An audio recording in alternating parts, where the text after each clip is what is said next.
Hi, I'm Mark Upton from Sports Relations, and this is the second part from a Level 2 Australian Rules coaching course presentation I gave a couple of weeks ago.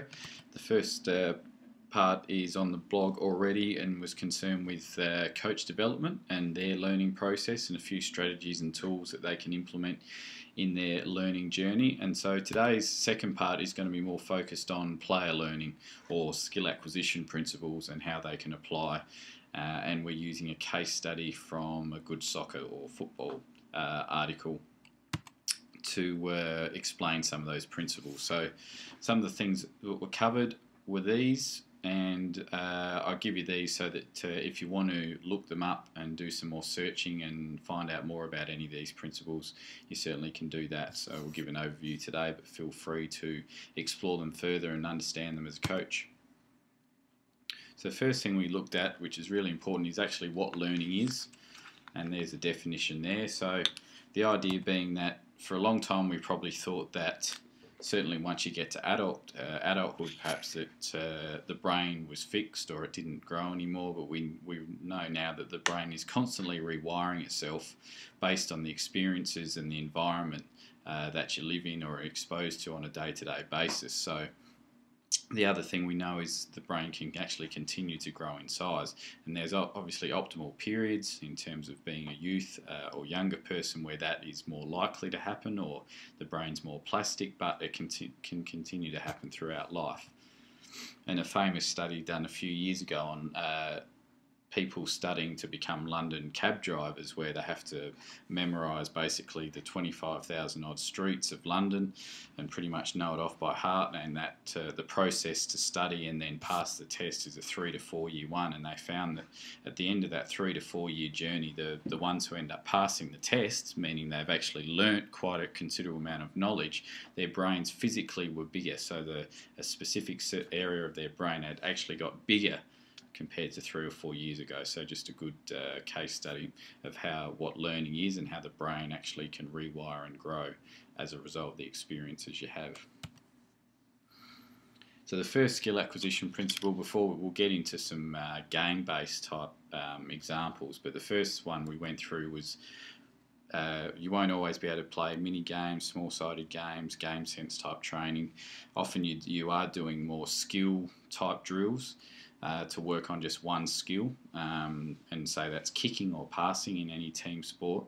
And often we tend to do that in a constant fashion rather than a variable fashion. So for example, we're working on the skill of kicking or passing the ball. We often do that just in a constant way, meaning we do it over the same distance, perhaps with the same movement or stationary, and we don't really have any variability in it. Whereas, as that quote suggests, the best way to actually practice in this way is to have a variable method or approach to executing those skills. And the reason for that is explained. These quotes down the bottom came from a brain scientist, basically, just trying to describe the effect on the brain when we're doing constant versus variable practice. So in constant practice, let's say you're practicing a 20-metre kick from a stationary start. You do it the first time, that's fine. Then you do it again and you do it again, and quickly your brain basically goes on autopilot, where you're in that flow almost, which might be seen as a good thing in performance, but in terms of learning, so in the training environment, that's what we're after. It's not necessarily a good thing. So we want our brain to always be actively engaged and having to process what we're doing to get the maximum learning effect from it. So the way to do that is to have variable practice. So if we're doing the kicking or passing, we might do a 20-metre kick, then the next time might be a longer 40-metre kick, and then maybe the next one's on the run and it's a switch kick where you have to change direction. So suddenly we're doing variable practice of that skill, meaning the brain is more likely to have to actually engage and process and figure out, how do I execute that motor skill each time? And an example we use to give you an idea of that is take times tables. So I'm going to give you a times table here to work out. So let's say 14 times 12, what does that equal?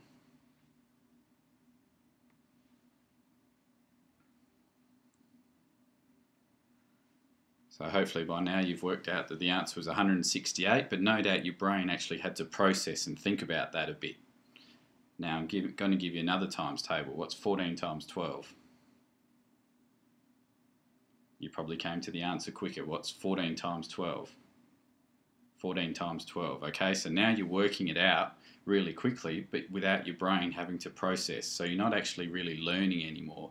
You're just doing, it's really like rote learning, which is not learning at all.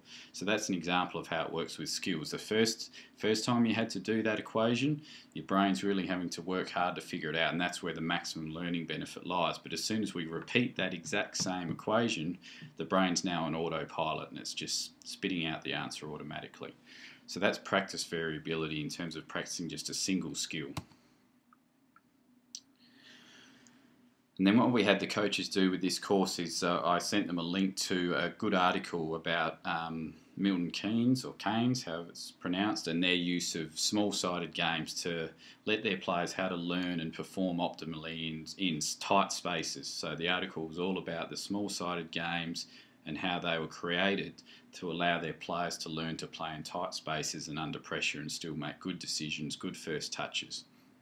And that's highly relevant in Australian rules footy at the moment as well, and I'm sure a lot of other team sports where defensive pressure is really high and often you have low space. So we use this as a bit of a theme to look at game-based activities or small-sided games or game sense training, whatever you want to call it.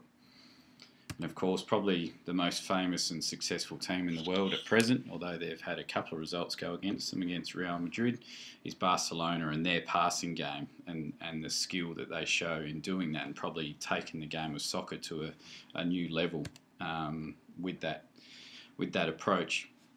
But of course, they've incorporated game-based activities with a lot of their players from a young age through their academy, and this was a quote from Lionel Messi on what he's observed even the under-8. So at under-8 level, very young, they're starting with these game-based activities so that players learn to play under pressure, and they also learn to think and understand the game. And so Barcelona obviously know and have an appreciation for this quote. And I did a blog post last week that included some of this stuff and this quote in general in terms of the transfer of practice to the game depends on how much practice resembles the game. Okay, and it's common sense, and Barcelona start that from an early age.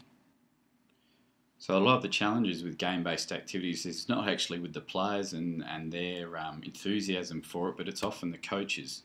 And Dan McKeechee, who's the coach that was in that article, made a really pertinent quote there, and I've experienced that too, that it's the coaches who sometimes are uncomfortable with these game-based activities and tight spaces and high number of defenders because it's going to create mistakes and errors, but we should all be aware that that's actually how learning occurs. But coaches are sometimes in this mindset, as represented by that quote there, that practice needs to be perfect because we need to see successful practice, and that's then going to transfer into the real match environment, but that's not actually the case. And just as a reinforcement, there's a old quote there about sailing in terms of smooth seas never made skilled sailors. So I think that's a good one to keep in mind when we're designing our training for learning, not necessarily for success all the time. So we appreciate we want errors and mistakes, but obviously we don't want it to be 100% errors and mistakes. And for learning to occur, there's this balance where if we're learning to pass the ball under high pressure, there's got to be times where players succeed in passing it and finding a teammate, other times where not so much. So we need to find that balance, or what can be called the challenge point. So it's really a good analogy is like Goldilocks and the Three Bears. We don't want to make these game activities so difficult or too hot that the players don't have any success with it. And likewise, we don't want the traditional drills where players are completing passes 90% plus of the time, because they're not learning anything in that situation either. So we want to find that challenge point and that bowl of porridge that's just right. Now, it's easy to get wrong. An example, we've done it at the top level or elite level of Australian rules footy. We were doing a drill a few years ago, or an activity where it was trying to enter the ball into our attacking zone where the opposition had a lot of numbers. We'd done it 7 or 8 times, and the attacking team hadn't had one successful entry. And one of our senior players pictured here, high-class, quality player that certainly enjoyed a challenge, made this comment that he didn't really think the activity was was of much benefit. So that was the case there where clearly we hadn't found the right challenge point. So it's not only about learning, but what we've also got to be careful of here is the engagement and motivation of the players, that if it is too difficult, then they're probably going to start to become disengaged and disenchanted with that activity. So just reinforcing that importance of the challenge point. And so how do we go about perhaps finding that right challenge point and achieving the objectives we want out of the small-sided games or the game-based activities, such as playing in tight spaces? One way to do it, and the main way that's a very hands-off approach, is manipulating the constraints of the drill or of the activity. And there's a couple of definitions here about what constraints are about and how manipulating them influences the decisions and actions of the player. So I've got a picture there of Australian rules. This is in practice. So why doesn't the ball carrier just proceed if he's going to the right of screen? That's where his goals are and he's trying to head towards. Why doesn't he just keep running with the ball? Why is he looking to pass it off to his teammate here? Well, it's because of the defenders in front of him. So if those defenders weren't there, he'd probably just keep running. So his actions and his decisions that he's having to make are being influenced, and in this case the constraint are the presence of defenders. So you can see that's an example of how it shapes decisions and actions and is critical in terms of effective learning environments. So here's a couple of examples. This first video, not related to sport at all, but an example, and hopefully one that you find engaging, that demonstrates how manipulating constraints can shape the actions of people.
So that example also included the important element of fun, and I think fun's a critical part of, whether it's junior and youth training and even up to the top level with professionals. It's got that fun element to it, but it was also obviously an example where changing the environment and manipulating the constraints in the environment caused a change of action. So if they wanted more people to take the stairs because maybe it's healthier for them, they didn't have someone standing by the escalators telling them to go and take the stairs, perhaps like a coach might traditionally instruct, or they didn't have a big sign there saying take the stairs, it's healthier. They just manipulated the environment to get the behaviour and the actions that they were after. Here's another example that is actually a sporting example.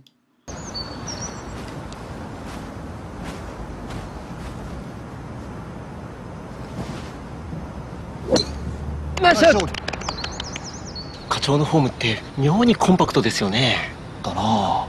なんでだろう。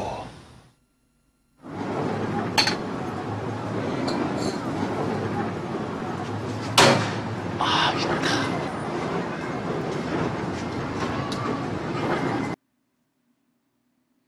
Okay, so similar situation there. Clearly that environment has created that technique. Now I'm not necessarily saying that is ideal technique, although we know and the literature is perhaps suggesting that there's no such thing as a perfect technique across all players or people, that there are going to be some variances.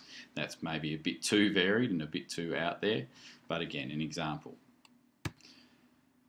And so in this article, and I might not have mentioned that the link to this article is on the blog post where this video is, so you can read this article. So in the article, it detailed some of the constraints that were manipulated in these small-sided games and activities that they were doing to force players to play in tight spaces. So they had pitches of different sizes. They had team numbers that varied in different sizes. They used different size goals.